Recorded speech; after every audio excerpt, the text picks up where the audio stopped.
नुआपड़ा उपनिर्वाचन रे प्रचार बेले विजु जनता दल तरफ जो भली भाव में निम्न स्तर को जाइकी प्रचार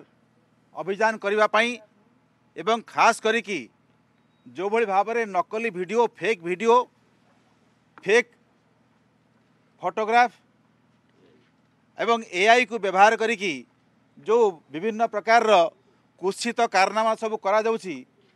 आमे गतकाली मध्य सीईओ पाखरे आमे फेरा देइथिलु तांको आमे कंप्लेंट देइथिलु आज मध्य आउ गोटे वीडियो जो थे कि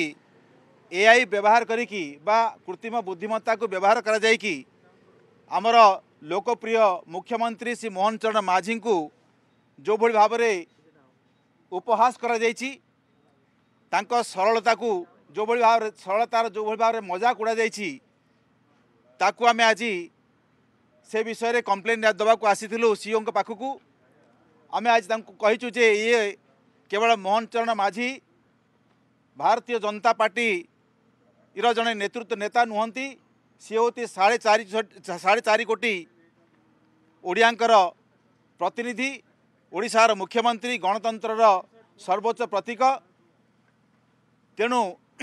एभली जड़े सरल एवं आदिवासी व्यक्ति को जो भाव में बीजेडी तरफ तांकर मजाक उड़ा जाउची उपहास करा जाउची तात्सल्य करा जाउची यह गोटे गुरुतर अपराध एवं साइबर क्राइम रो जो रेलिवेंट क्लजेस अच्छी प्रोविजन्स अच्छी ता सहित निर्वाचन अधिकारी जो क्षमता अच्छी उभय को व्यवहार करिकी तांका विरुद्ध रे कड़ा जो माने एथिरे अभियुक्त अच्छी जो माने निज निजर फेसबुक अकाउंट रे एभली भाव में पोस्टिंग करछंती तांका विरुद्ध रे कड़ा कार्यानुष्ठान निया जाऊ एवं आमको मध्य सीईओ निर्वाचन अधिकारी प्रतिश्रुति देइछंती जे ए विषय से अवगत अच्छंती एवं जहाँ उचित कार्यानुष्ठान हब ताकू से निश्चित भाव ग्रहण करेंगे।